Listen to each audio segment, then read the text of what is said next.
their 15th overall pick and went with the center out of Indiana, Kel'el Ware. We're going to talk about who is available for Miami to select and why they went with Ware. But initial thoughts and reaction to this pick.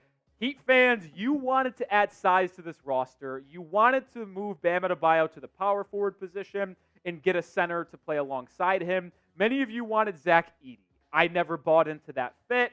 Kel'el Ware is someone I do believe can fit with the Miami Heat because of his length, his mobility, his three-point shooting upside, and overall, we'll talk about who is on the board in a second, and a little upsetting that they didn't go that direction, but I do understand the pick of Kel'el Ware. Before we do go in depth, though, I need your initial reaction. Grade the pick of Kel'el Ware for the Miami Heat.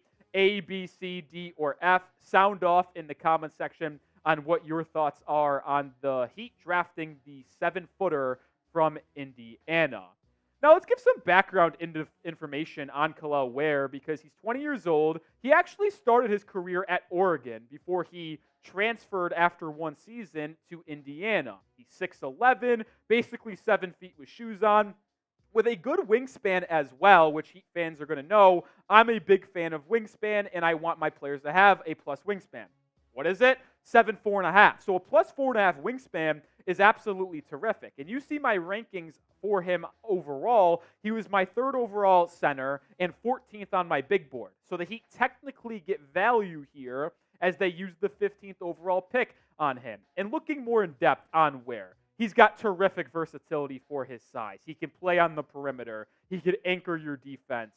And his athleticism is someone that the Heat absolutely need. He's a great athlete who just has unbelievable leaping abilities. Like, from day one, he is going to be an above-average lob threat and shot blocker for the Miami Heat. He can run the pick and roll exceptionally well. Now, I don't want to go into the negatives, but the concerns with him is that, one, he didn't play well against good competition in college. When he matched up against Zach Edey, Donovan Clingan, the Kansas Jayhawks, the Auburn Tigers, 4 really good teams and 2 good centers, he struggled. He didn't really perform that well. And we mentioned the work ethic and motor as well. He took some plays off at Oregon, and that was one of his biggest concerns. But if you remember, we actually did an entire scouting profile on Kel'el Ware a month ago, where we dedicated a full 10, 12-minute video breaking down him as a prospect and why he could be a target for the Miami Heat. And what did I say at the end of that video? You can go back and pull up the film. I said if Pat Riley does his due diligence, he does his homework, him and Erik Spolstra check off on the work ethic, check off on the motor, this is someone I'm absolutely comfortable taking due to the Heat's need for size and a floor spacing center that can play alongside Bam Adebayo. And that's kind of where I want to go with this and why I think he is a good fit with Miami. You guys wanted Zach Edey. I never saw him as a fit because he could never play outside the paint. If he was on your team and when he was on the court, you would have to play in drop coverage or play a zone the entire time. That simply is not possible in today's NBA, and it's why I never view Zach Edey as someone who's going to be a massive rotation player for a contending team. Kel'el Ware is someone that can give you that. He can step out to the perimeter and use his lateral quickness, long arms, and athleticism to contest wings, contest guards on their shots from the perimeter, but also recover and just reject shots inside the paint and be a defensive anchor. I am a fan of this pick. We're going to have more conversation on his comparison, how he will fit with Miami, and why I do think there was a better pick to go here in just a second. But make sure you are subscribed to the channel. We're breaking down this pick in depth with analysis. We're going to have another video at the end of the night giving my official grade for this pick, as well as some second-round targets. And we will be back live tomorrow for the second round of the draft, as the Heat do currently hold the 43rd overall pick in the second round. Hit that sub button. As we get back into Ware, though, we haven't really talked about what he did production-wise for Indiana in his second collegiate season. He played 32 minutes a game for them, so he was able to play a lot of minutes. He averaged 16 points per game, 10 rebounds, 2 blocks, and had a 58.6 field goal percentage and 42.5% from 3. And before you run to the podium and be like, holy crap, 42% from 3, like this guy's unbelievable, it was only on 1.5 3-point attempts. So The volume is not that high, but the potential of him being someone that spaces the floor as a 3-and-D center is absolutely there. And when you watch his shot form, it's a form that you can get behind and trust that the Heat's developmental staff can get into. We know that the Heat have one of the best staffs in the entire NBA in terms of developing shooting. Tyler Herro, Duncan Robinson, Caleb Martin, Haywood Highsmith.